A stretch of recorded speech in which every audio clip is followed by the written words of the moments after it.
கல்லூரி மாணவர்கள் சிலர் தங்கள் ஆசிரியர் ஒருவரோடு ஒரு சிறிய மலையில் ஏறி பார்க்கச் சென்றார்கள். புயலை குறித்த எந்த முன் எச்சரிப்பும் பெற்றுக்கொள்ளக்கூடிய வாய்ப்பு அவர்களுக்கு இல்லை. அவர்கள் மலையேறிய 2வது நாளில்தானே திடீரென்று வானம் இருண்டது. மிக அதிகமாக மழை பெய்ய துவங்கியது.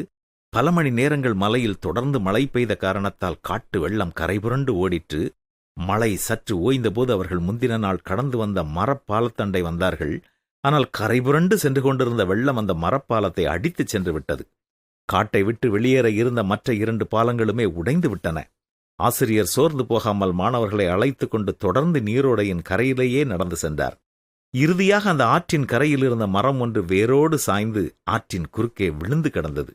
மாணவர்களும் ஆசிரியரும் அதன் மேல் ஏறி மெதுவாக தவழ்ந்து மறு கரை அடைந்து வீடு சேர்ந்தார்கள். நம்முடைய வாழ்விலும் நாம் எதிர்பாராமல் இருக்கும்போது வரும் வெள்ளம் போன்ற காரியங்களால் நாம் சோர்ந்து போகாமல் நம்பிக்கையோடும் கடவுளிடத்தில் நன்றி உணர்வுடனும் தொடர்ந்து செல்வோம் என்றால் நாம் தப்பித்துக் கொள்வதற்கான ஒரு மாற்றுப்பாதையை கடவுள் நிச்சயம் நமக்காக வைத்திருக்கிறார்.